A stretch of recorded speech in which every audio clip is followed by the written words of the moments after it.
அன்பு நேயர்களுக்கு இனிய வணக்கம். துலாம் ராசிக்கார நேயர்களுக்கு நம்ம இன்னைக்கு வீடியோ பதிவுக்கு முழுமையா போறதுக்கு முன்னாடி முருகரை மனதார வணங்கிட்டு வீடியோ பதிவுக்குள்ள போகலாங்க. ஓம் முருகா போற்றி, ஓம் முருகா போற்றி, ஓம் முருகா போற்றி. எனைக்காக்கும் முருகனே போற்றி. நல்லதே நடக்கும், நல்லது மட்டும்தான் நடக்கும். நம்மளோட துலாம் ராசிக்காரங்களை பொறுத்த வரைக்கும் இவங்க தாயை போல அன்பு உள்ளம் கொண்டவங்களா இருக்காங்க. இவங்களை பொறுத்த வரைக்கும் தான் மட்டும் நல்லா இருக்கணும் அப்படிங்கிற சுயநலம் கிடையாதுங்க. தன்னை சுத்தி இருக்கிற எல்லாருமே நல்லா இருக்கணும் அப்படிங்கிற பொதுநல குணத்தோட இவங்க வாழ்ந்துகிட்டு இருக்காங்க. இவங்களை பொறுத்த வரைக்கும் தன்னுடைய வாழ்க்கையில எவ்வளவு பிரச்சனை வந்தாலும் துடி கூட இவங்க கவலைப்பட மாட்டாங்க. ஆனா நெருங்கியவங்களோட வாழ்க்கையில ஏதாவது பிரச்சனைன்னு வச்சுக்கோங்க, ஓடி போய் உதவி செய்யக்கூடியவங்களா இவங்க இருப்பாங்க. நம்மளோட துலாம் ராசிக்காரங்க நம்பிக்கையானவங்க. உண்மைக்கு புறம்பா எந்த காலத்திலையும் எந்த ஒரு செயலையும் இவங்க செய்ய மாட்டாங்க. இவ்வளவு அருமையான நற்குணங்களை கொண்ட துலாம் ராசிக்கார அன்பர்களே, எல்லாரும் எப்படிங்க இருக்கீங்க? நலமா இருக்கீங்களா? எங்கம்மா நீங்க வேற எங்களை பார்த்து இப்படி ஒரு கேள்வி கேட்குறீங்களே. நாங்க எங்கம்மா நலமா இருக்கோம், எங்க வாழ்க்கையில இருக்கக்கூடிய பிரச்சனைகளை பார்த்தா நலமா இருக்கிற மாதிரியா தெரியுது அப்படின்னு உங்க மனசுல நினைக்கிறது எனக்கு புரியுதுங்க. துலாம் ராசிக்காரர்களே, உங்க வாழ்க்கையில இருக்கக்கூடிய இந்த கஷ்டமான சூழ்நிலை எல்லாமே இனி வரக்கூடிய காலங்கள்ல மறைஞ்சு போக போகுதுங்க. உங்களுடைய ஆசைகள் கனவுகள் எல்லாமே நிறைவேற போகுது. திருமணமாகாதவங்களுக்கு திருமண தடை நீங்கி திருமணம் நடக்க போகுதுங்க. குழந்தை பாக்கியம் இல்லாதவர்களுக்கு குழந்தை பாக்கியம் கிடைக்க போகுதுங்க. பூர்வீக சொத்து ரீதியாக இருந்த அனைத்து பிரச்சனைகளுக்கும் தீர்வு கிடைக்க போகுது. உங்களுக்கு வரவேண்டிய பூர்வீக சொத்து உங்க கையில வந்து சேர போகுதுங்க. புதுசா நிலம் வாங்க போறீங்க, கார் வாங்க போறீங்க. உங்க வாழ்க்கைய அருமையான வாழ்க்கையாக மாறப்போகுது. உங்களை விட்டு பிரிந்து சென்ற உறவுகள் எல்லோருமே இனி வரக்கூடிய காலங்கள்ல உங்களை தேடி வரப்போறாங்க. உங்க வாழ்க்கையில இருந்த அனைத்து பிரச்சனைகளுக்கும் தீர்வு கிடைக்கக்கூடிய மாதமாக உங்களுக்கு இந்த மாதம் அமைஞ்சிருக்குதுங்க. இந்த 2026ஆம் ஆண்டு ஒரு திருப்பு முனையாக அமைய வேண்டும் அப்படின்னு யாரும் நான் மாறுவேன் அப்படிங்கிற உறுதிமொழியெல்லாம் எடுக்க வேண்டாங்க. அவ்வாறு ஒரு முடிவை எடுத்துட்டீங்க அப்படின்னா அது நிறைவேற்றது முடியாம கூட போகலாங்க. மாறாக காலத்துக்கு தலை வணங்கி மக்களின் எண்ணங்களுக்கு மதிப்பளிக்கணுங்க. நீங்க ஜனவரி 1ஆம் தேதியிலிருந்து மாற வேண்டும் என்ற உறுதிமொழியை எடுக்க வேண்டாம். மனிதர்களுக்கும் உறுதிமொழிக்கும் காம்போவே வராதுங்க. மாறாக நீங்க வீடு கட்டணும், பைக் வாங்கணும் போன்ற பிராக்டிக்கலான விஷயங்களை செய்ய முயற்சிக்கலாங்க. மாறுகிறேன் என்று கனவு காணாதீங்க, அது தோல்வியில தாங்க முடியும். ஒவ்வொரு மாதமும் என்ன செய்ய போகிறீர்கள் அப்படின்னு திட்டமிடுங்க. பைக்கு காரு வாங்க வேண்டும், கல்யாணம் ஆகணும், குழந்தை பாக்கியம் கிடைக்கணும், தொழில் தொடங்கணும் போன்ற கனவுகளை அடைய முயற்சி செய்யுங்க. மாறுகிறேன் என்று கனவு காணாதீங்க, அது உங்களை வருத்தத்துல ஆழ்த்தும். மற்றவர்கள் கிண்டல் செய்வதால் மனம் உடைந்து போகாதீங்க. இந்த வருடத்துல பெரிய மாற்றத்தை நீங்க அடைய போறீங்க. துலாம் ராசிக்காரர்கள் அன்பான மனிதர்களை சந்திக்க போறீங்க. நீங்க வைத்திருக்கும் ட்ரீம் எல்லாம் சக்சஸ் ஆகும். வெளிநாடு போக யோகம் ஏற்படும். குடும்பத்தில் உள்ளவர்களின் எதிர்ப்பை மீறி நல்ல வாழ்க்கை உங்களுக்கு கிடைக்கும். குடும்பத்துல உள்ளவர்களால் கெட்டது நடந்தா விவாகரத்து பிரச்சனைக்கு ஒரு முடிவு வரும். ஒவ்வொரு பொருளுக்கும் ஒரு தன்மை இருக்கு, அதை உணர்ந்து கொள்ளுங்க. இந்த உலகத்துல எல்லாமே தற்காலிகம் அப்படிங்கிறத துலாம் ராசி தெளிவாக புரிந்து கொள்ளும். எந்த விஷயத்திலும் அகலக்கால் வைக்க நினைக்காதீங்க. கடவுள் உங்களை நடத்துகிறார் அப்படிங்கிறத நம்புங்க. மற்றவர்கள் உங்களை சொதப்புனாலும் அவர்கள் பேச்சு கேட்காதீங்க. இடமாற்றங்கள் உங்களுக்கு ஏற்படும். சொந்த சிந்தனை லாபத்தையும் வெற்றியையும் தரும். கோபம் வந்தா பத்ரகாளியா மாறிடுவீங்க. பொறுமையா இருங்க, முடியாவிட்டால் அடித்து நொறுக்குங்க. வளைந்து கொடுக்காம நிமிர்ந்து நில்லுங்க. உங்களை நம்பி ஒரு குடும்பம் வாழுதுங்க. பணத்தை பார்த்து செலவு பண்ணுங்க. மனதை குழப்பிக்காதீங்க. மனத்தெளிவு நிச்சயமா உங்க வாழ்க்கையில இருக்கணுங்க. உடம்ப பார்த்துக்கோங்க. மருந்து செலவு கொஞ்சம் அதிகரிக்க வாய்ப்பு இருக்குதுங்க. தேவையில்லாம கமிட்மெண்ட் ஆகாதீங்க. காய்கறி வாங்குவதற்காக இருந்தாலும் உஷாரா இருங்க. ஒரு குருவை தேர்ந்தெடுத்து அவரிடம் ஆலோசனையை கேட்டு எந்த ஒரு செயலா இருந்தாலும் செய்யுங்க. ஜாதகத்தை ஒரு தடவைக்கு பல தடவை கேட்டு தெரிந்து கொள்ளுங்க. முருகனையும் துர்கையையும் வழிபாடு பண்ணுங்க. இல்லற வாழ்க்கை சக்சஸ் ஆகவில்லை அப்படின்னா இந்த வருடத்துல நல்ல வாய்ப்பு இருக்குதுங்க. துலாம் ராசிக்காரர்களுடைய கருத்துக்கள் 4 பேருக்கு தெரிய வரும். இந்த வருஷத்தை சக்சஸ்ஃபுல்லா பண்ணுங்க.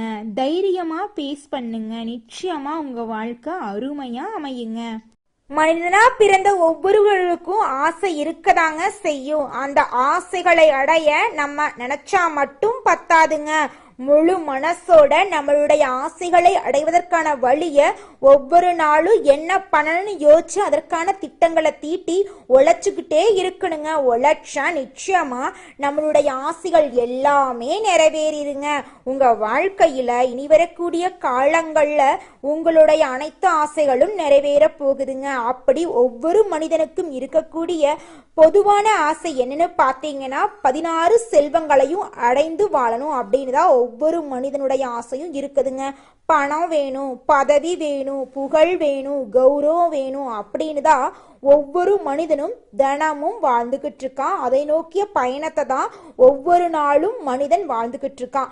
ஒவ்வொரு நாளையும் ரசிச்சு வாழ்றது கிடையாது. எந்த ஒரு மனிதனும் போராட்டத்துல தாங்க இந்த உலகத்துல ஒவ்வொரு மனிதனும் வாழ்க்கைய வாழ்ந்துட்டு இருக்காங்க. எது உங்களுக்கு மைனஸா இருக்கோ அதை நல்ல வழியில மாத்த நீங்க முயற்சி எடுக்கணுங்க. வழிபாடுகள் செய்யணும். எப்படிப்பட்ட மனிதர்கள் கிட்ட பழகிறோம், வாழ்க்கைக்கான விதிமுறைகள் என்ன என்பதையும் நீங்க தெரிந்து கொள்ளணுங்க. பிரபஞ்சம் ரீதியாக வாழ்க்கை எப்படி கனெக்ட் ஆகுது, விதியை எப்படி மதியால வெல்றது அப்படிங்கிறத பத்தி நீங்க தெரிஞ்சுக்கோணுங்க. வாழ்க்கையில எல்லா காலநிலையும் ஒரே மாதிரி இருக்காதுங்க. இன்பமும் இருக்கும், துன்பமும் இருக்கதாங்க செய்யும். துலாம் ராசிக்காரங்களின் வாழ்க்கை ஏற்ற இறக்கங்கள் நிறைந்ததா இருக்குதுங்க. திடீர்னு நல்லது நடக்கும், திடீர்னு சரிவு ஏற்படும். எல்லாருக்கும் நல்லது நினைக்கிற நீங்க நல்லா இருக்கணும். மன ரீதியாக நீங்க தயாரா இருந்தா போதும். நல்லது நடந்தா சந்தோஷமாயிருங்க, கெட்டது நடந்தா ஏத்துக்கோங்க. இதுதாங்க வாழ்க்கை. இந்த உலகத்துல யாருங்க கோடீஸ்வரன்? கோடி கோடியா பணம் வச்சிருக்கிறவங்களா, பிடிச்ச உணவுகளை சாப்பிட்றவங்களா, பிடிச்ச உறவுகள் கிட்ட பேசுறவங்களா? இதுல யாருமே கோடீஸ்வரன் கிடையாதுங்க. யார் ஒருத்தவங்க நோய் நொடி இல்லாம மனக்கவலை இல்லாம நிம்மதியா தூங்குறாங்களோ அவங்க தாங்க இந்த உலகத்திலேயே சிறந்த கோடீஸ்வரன். அப்பேற்பட்ட கோடீஸ்வரன் ஆகக்கூடிய யோகம் உங்களுக்கு இந்த மாதம் அமைஞ்சிருக்குதுங்க. உங்க வாழ்க்கையில இனி வரக்கூடிய காலங்கள்ல கவலை கண்ணீர் அப்படிங்கிற பேச்சுக்கெல்லாம் துளி கூட இடம் கிடையாதுங்க. இது நாள் வரைக்கும் உங்களுடைய மனசில் இருந்த மனக்கவலைகள் எல்லாம் இனி வரக்கூடிய காலங்கள்ல காணாம போகுதுங்க. நீங்க சந்தோஷமான ஆரோக்கியமான வாழ்க்கைய இனி வரக்கூடிய காலங்கள்ல வாழ போறீங்க. உங்க வாழ்க்கையில சந்தோஷம் நிலைச்சிருக்க போகுதுங்க. துலாம் ராசிக்காரங்களே, நீங்க எந்த இடத்துல நின்னாலும் அந்த இடம் உங்களுக்கான இடமா மாறணுங்க. கடையில எது தரமான உடையோ அது உங்க கைக்கு வரணுங்க. உங்களை பார்த்தாலே வேலை கொடுக்கணுங்க. அகத்தின் அழகு முகத்துல தெரியணுங்க. உங்க கண்கள்ல உள்ள குழப்பங்களை நீங்களே கண்ணாடியில பார்க்க முடியுங்க. ஜோதிடத்துல தொழிலுக்கான அமைப்பு இல்லைன்னா உடைந்து போகாம முயற்சியால முன்னேறணுங்க. வலிமையானவர்களுக்கு ஜோதிடம் கைவிட்டாலும் பிரபஞ்சம் கை கொடுக்குங்க. விதிய மதியால நிச்சயமா வெல்ல முடியுங்க. உங்க வாழ்க்கையில நல்லது மட்டும்தாங்க நடக்கும். கெட்டதுங்கிற பேச்சுக்கு துளி கூட இடம் கிடையாதுங்க.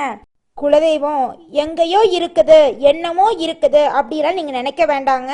நீங்க எங்கிருந்தாலும் ஒரு தீபம் ஏத்தி வச்சு அந்த தீப ஒளியில தெய்வங்கள் இருக்கிறாங்க அப்படின்னு நினைச்சு வழிபாடு செய்யுங்க.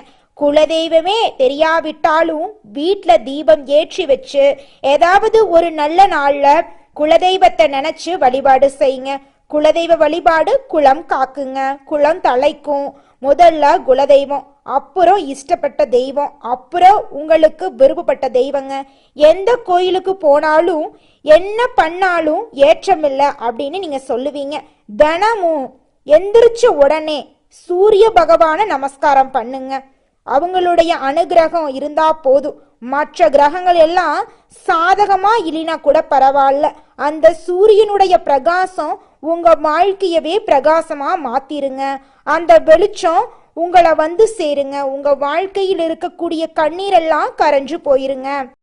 நீங்கள் இந்த நிமிஷம் வரைக்கும் உங்களுக்காக வாழ்க்கையை வாழறதே கிடையாதுங்க. உங்களை சுற்றி இருக்கிறவங்களுக்கு பயந்து தாங்க வாழ்க்கையை வாழ்ந்துக்கிட்டு இருக்கீங்க. நாம் இந்த செயலை செஞ்சால் நம்மளை சுற்றி இருக்கிறவங்க நம்மளை பற்றி தப்பாக நினச்சிருவாங்களோ, இந்த சொல்ல சொன்னால் நம்மளை பற்றி அவங்க தப்பாக நினச்சிருவாங்களோ அப்படின்னு அடுத்தவங்களை கண்டு பயந்து பயந்து வாழ்க்கையில் எந்த ஒரு செயலையும் செய்யாமல் ஒரே இடத்துல நீங்கள் முன்னேறாமல் நின்றுக்கிட்டு இருக்கீங்க. இனி வரக்கூடிய காலங்களையாவது யாரை கண்டும் அச்சப்படாம கடவுளை கண்டு மட்டும் பயந்தா மட்டும் போதுங்க. வேற யாரை கண்டும் நீங்க பயப்பட வேண்டாம். கடவுள் இந்த உலகத்துல உங்களை எதுக்காகங்க படைச்சிருக்காரு? உங்களுக்காக நீங்க வாழணும் அப்படிங்கறக்காக தான் படைச்சிருக்காரு. உறவுகளுக்காகவும் நண்பர்களுக்காகவும் உங்களுடைய வாழ்க்கைய நீங்க தியாகம் பண்றது நியாயம் கிடையாதுங்க. உங்களுக்காக உங்க வாழ்க்கைய வாழ கத்துக்கோங்க. வாழ்ற வாழ்க்கை ஒரு முறை தாங்க. அந்த வாழ்க்கைய உங்களுக்காக வாழ கத்துக்கோங்க.